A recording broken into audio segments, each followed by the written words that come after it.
So welcome everyone. We are going to kick off here. This is the CEO Shadows AMA, and we can start going through questions. It looks like Suri's not on the call, so if I'll just verbalize that question, I guess. If Susie could talk, what do you think she'd say? And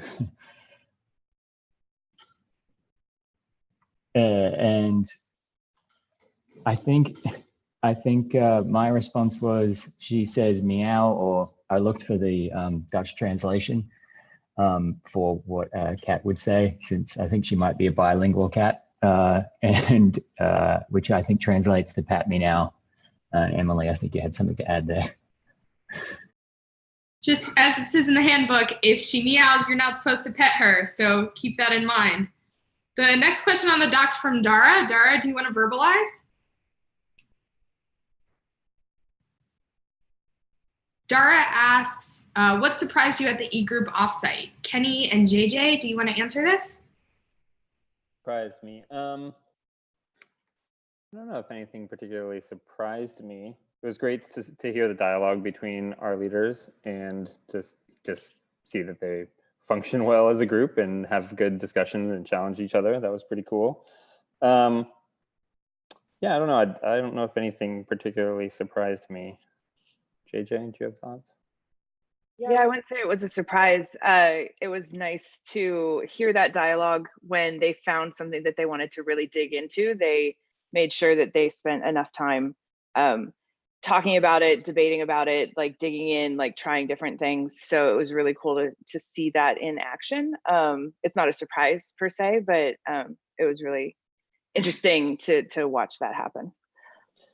Okay, I thought of one thing. This is one of those skills that you kind of don't want people to know that you had, but apparently McBride is a master at Excel, and he like created an entire very complex Excel sheet at one point during the discussion. So just know that. Thanks for sharing. The next question on the doc is mine. For those of you who have been back in your roles for greater than 2 weeks, what did you bring back to your team from your time as a shadow? Clint, looks like you've got the first response.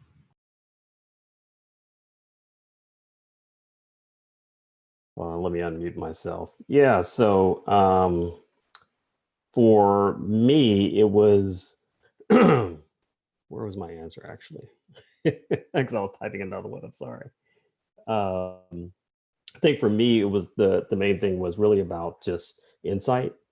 And because I think a lot of times when we as employees, when there is a request that comes from Sid or somebody from the execs, and we get those requests, a lot of times we try to get in Sid's head and understand how he's thinking about certain things. And I think this gave me the ability to actually understand what he's doing, ask those questions, and really understand what he and some of the other execs are actually expecting. So I think it helped kind of, for me, relate to the teams.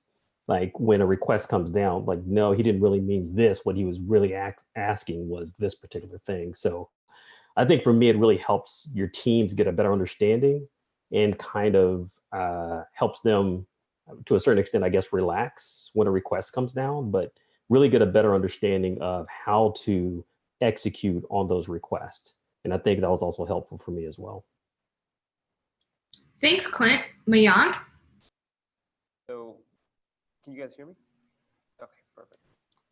Yeah, just to set a little bit of context, when I was in the CEO program, I had been with the company for around 3 months, and the Alliance team was a total of functionally 2 people as Elron was transitioning.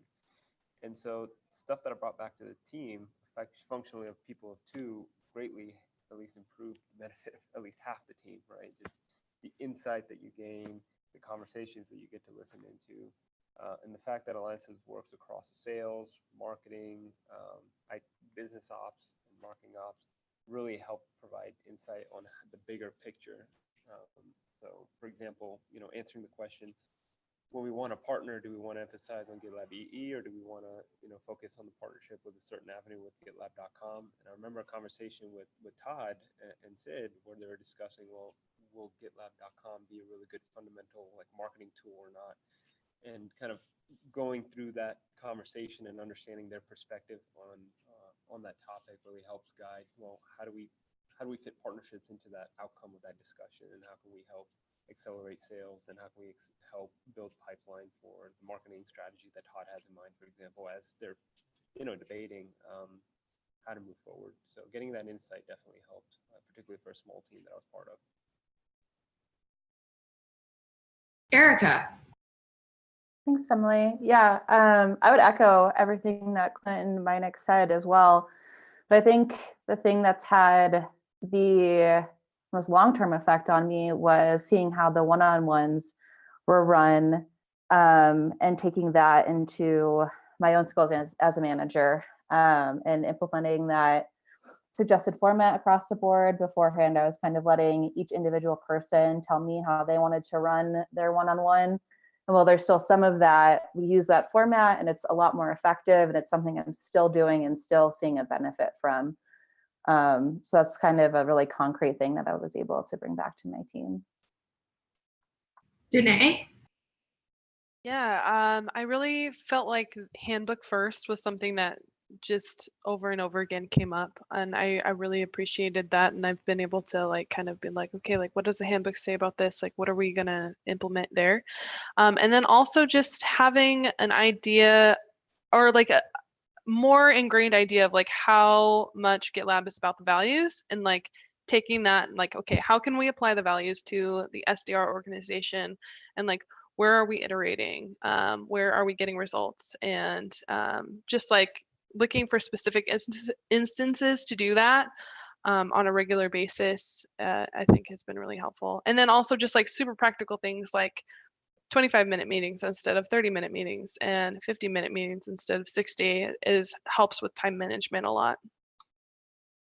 So yeah, and I think for me, the link between our velocity OKR, which is MRs per engineer per month, and the valuation of the company from an investment standpoint was not something I had ever drawn that line to. And maybe that's just because I didn't get it, and maybe everyone else did it, I'm not sure. But that was really like a big eye opener for me. And I've definitely been able to come back to the people I work with in my team particularly and say, hey, this is why we do this. In addition to customer value, we're also doing this as a valuation metric for our company, and to make ourselves more valuable generally. So that was really cool for me. I think I got a really good appreciation for how Sid and the management team live our values, which was really, really cool to see. And I don't think I would have the opportunity to see that otherwise, because I'm not in the key meetings and those sorts of things.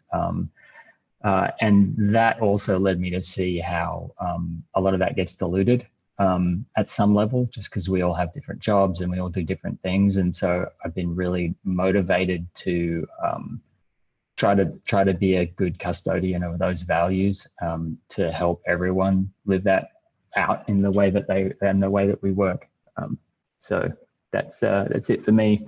Brendan, I think you have the next question. Do you want to verbalize? Sure, yeah, I'm just trying to stick with the document here. A lot of great stuff coming in.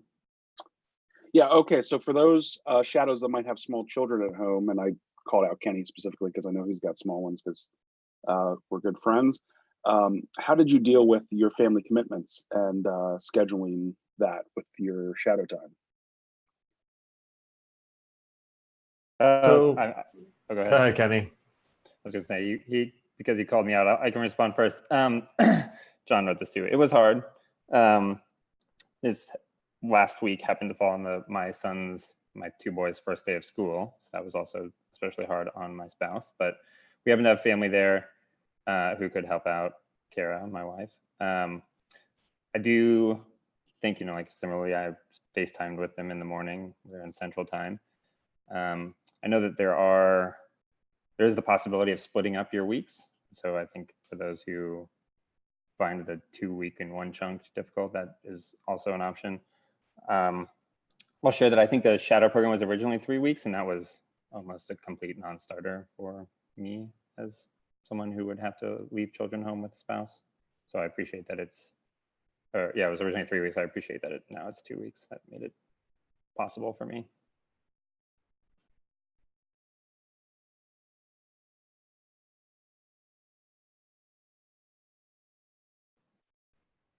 John. Sorry, I know I took your spot. No, yeah, I think, it was really tough. But having that kind of daily touch point with the family helps. And that way you feel a little bit more connected, with them while you're gone. So trying to, make sure that you're able to schedule that into your day, I think, is one recommendation. As Kenny said, I also have family nearby who helped out. And so they came over and gave, my wife, like a chance to go out for a run or just go grocery shopping without the two kids. It just gets some, kind of like alone time. So if you're, not in that situation where you have family nearby who can help, finding someone who can help, to give whoever's taking care of the children a break, I'd recommend that. And then the other kind of piece is just like the reentry piece back into your family life. I think, there's an adjustment period for both, the people who have been home and then the person who's returning, and just like trying to be respectful that there's probably, some pent up emotions on both sides and, taking it easy on both yourself and them, is helpful because it can be a little rocky the first few days.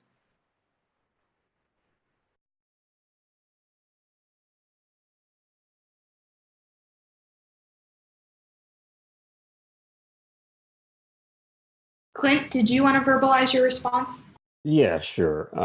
Yeah, for me, it was a little bit tricky. My kids are a little bit older. We got 10 and a 12-year-old, but it's still very tricky when they're involved in different activities and sports and things like that. What I try to do is give my wife access to my calendar way ahead of time, because sometimes I'll just forget to even mention that I'm going out of town or I'm traveling. And it's almost like a surprise either Sunday night or Monday morning. So that actually helps if I can plan early enough so that they get an understanding of, okay, I'm going to be out, I'll be home for a couple of days and then going back out again. So as long as we're able to kind of do that and adjust and maybe find some air cover in terms of when the kids need to be dropped off and picked up and so forth, it works. But giving her access to my calendar is great because she checks her calendar all the time and she can see, all my activities. So that's really helped out for us. Melody, looks like you have the next question.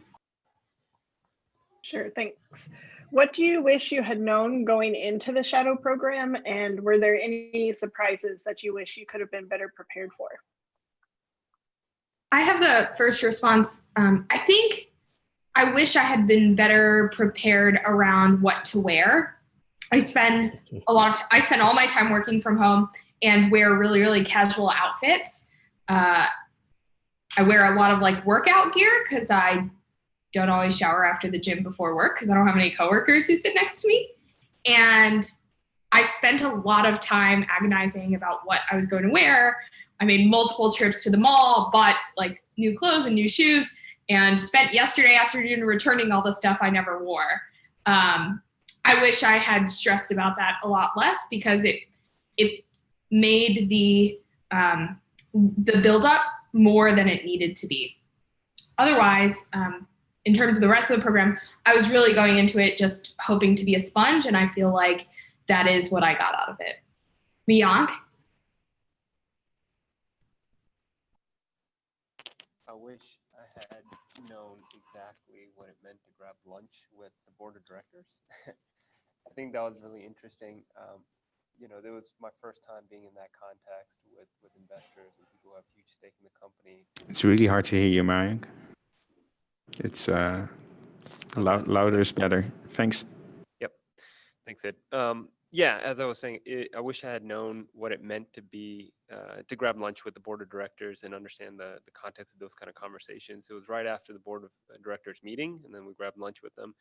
And it was difficult to kind of figure out, well, what do I say? What questions do I ask? I think it's appropriate to listen and learn, but having a little bit more background research on some of those firms and possibly some of the other companies that invested in might have been able to spark better conversations during that meeting. And then, the same thing could be said around when Sid was in New York working with press analysts and reporters. I'd never been on that side of the table. I've only read, what CEOs say during interviews, the whole interview process and planning for it and preparing for it and understanding what verbiage to use. That was really insightful. and it was my first time experiencing it. But in hindsight, I would have been able to be a lot more engageful and interact more had I known a little bit more in advance what that all meant. Awesome. I think that's me. +1 to Emily. Figuring out what to wear for the CEO Shadow program was stressful. I really wish I would have been like, whatever, just like t-shirt and jeans the whole time mostly. I also, something that was like super practical was like, I hadn't realized that we could request an Airbnb. And so I was like, oh, I wish I could have like made my smoothies in the morning. So like that little bit of home would have been nice. Staying in a hotel kind of got old eating out all the time. And then as far as like the program goes, I went into it with I tried to be as open as I could, but there was still a level of like imposter syndrome. Like, why did they let me into this? Am I qualified? I don't know. I'm just going to learn as much as I can. And so I wish I would have gone in a little easier on myself, to like just lower expectations, like, hey, it's okay, like the whole point of this is to learn. And so if anyone's looking at this, I would highly recommend like, hey, like it's meant to be fun but also educational, and yeah, it's just a good time. So Yeah, I think I definitely echo that thought, Danae. Just I had my expectations, at least my nerves were super high about like doing a good job, and I'm meeting the CEO and all that sort of stuff. So I certainly had a lot of pressure on myself that really was just not necessary. And it's easy to say that after the fact. I'm sure it's a lot harder to say that beforehand. So that was definitely a thing for me as well. So I appreciate you mentioning that. The other thing for me was just it's pretty much wall-to-wall meetings, and you can check Sid's calendar and see that that's the case, but it's something that I tend to find quite tiring when I have a day of just wall-to-wall meetings as a manager. That happens occasionally, but Sid's mostly every day. So that was something that for me I found extremely tiring. Just peopling for long periods can be tiring for me. So yeah, that's.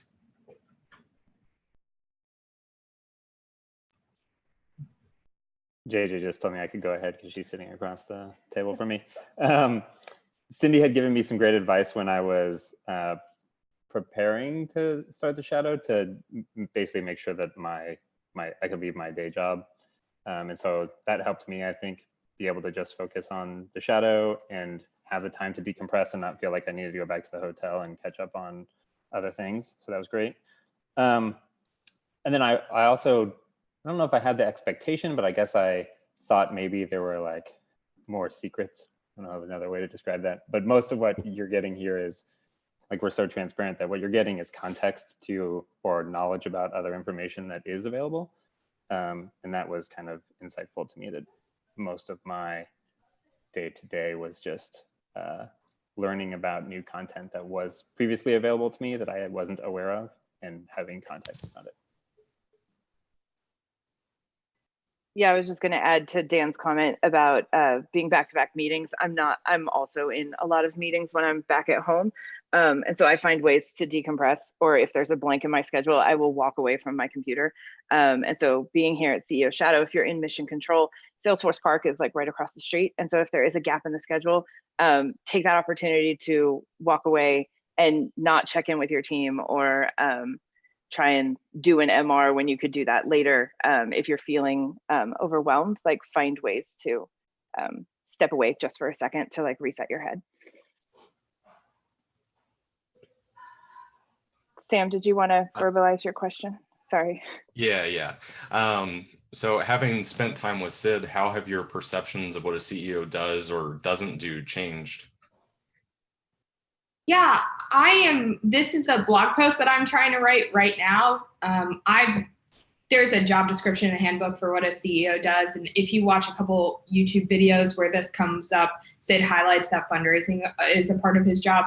But I think that the real big things that I saw his job be is making big decisions for the company. Like when things get escalated to him, he's the final arbiter, reinforcing company values. I think you see it a lot on group conversations where Sid will ask like, hey, can you stop sharing your slides so that we can have a conversation? Or like, can you not do this in a Google Doc, do it in the handbook? That's really reinforcing the company values. And you see that in this very public way in the group conversation, but you see it in a very specific way in his one-on-ones and the format he uses, and pushing individuals to like also not do things in Google Docs and put them in the handbook.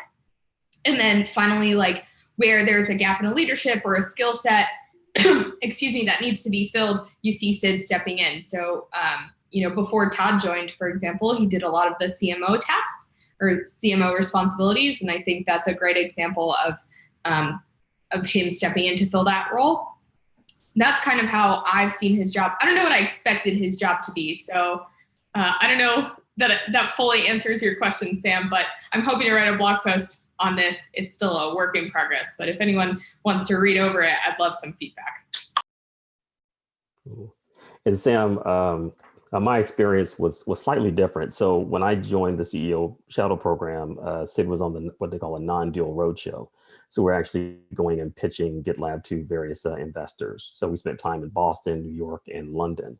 So I was entirely on the road. I didn't even get a chance to experience mission control at all. So, but it was very unique, and I didn't have any kind of preconceived notions or perception of what a CEO does. Well, I did at kind of an established larger company level, but it was really interesting to see how it's done at the startup level, and one that is actually raising money to kind of take it to the next round. So it was really interesting to see the level of interest and how, one, how Sid operates, and two, how the transparency was actually a huge plus when we started talking to the various investors and having those investor meetings. We would walk into certain meetings, they're like, wow, we've already just checked out your website and everything we have is already there. So we would just kind of go through the presentations and so forth. But it was very interesting in terms of just getting a better understanding on the investment side, the raising money side, in terms of what a CEO does, and that level of pressure and the number of meetings back to back to back to back to back each day. But it was a really cool experience. But I think what it does, it kind of reinforces the fact that CEOs work extremely hard, and they definitely have to find ways to decompress, because this was kind of like a nonstop on the go type thing. So that was kind of my experience.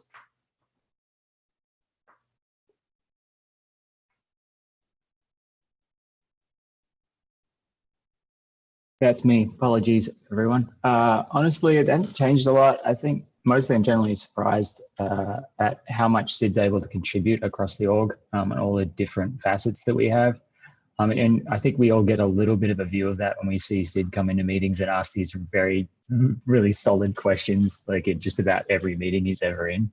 And that's pretty inspiring to me. It makes me sort of want to learn more about all of the things and be better at that myself. So that was super cool for me.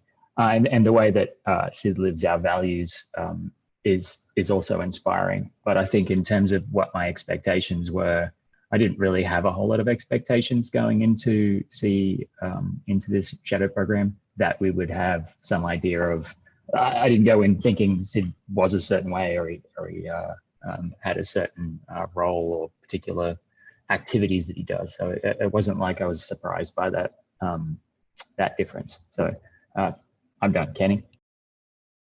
Yeah, Sam, you had asked what a CEO does. I don't know if I had an impression of what a CEO does. I do think like our CEO, Sid, has a lot of unique characteristics, but I also wonder how much of what our CEO does on a regular basis is more driven by the way our company is structured and the values of our company.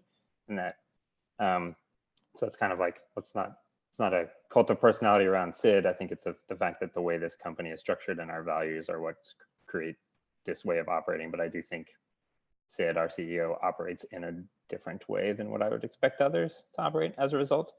I told him on last Friday when he asked my impressions of the first week that there's a certain amount of like, you have this almost caricature of what a CEO is because you hear about their actions secondhand, and people always observe what a CEO does, and it's kind of part of a little bit of the discussion within a company.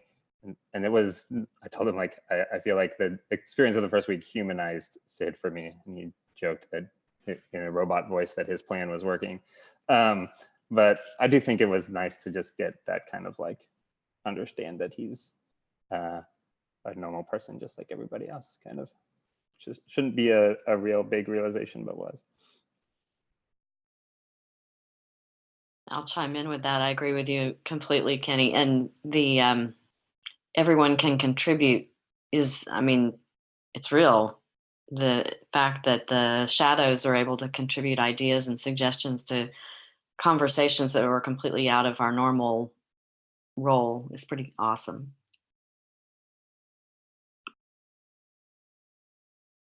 Well, it looks like we're at time, folks. Thanks, Dan, for putting this together. Thanks, everyone. Bye, everyone.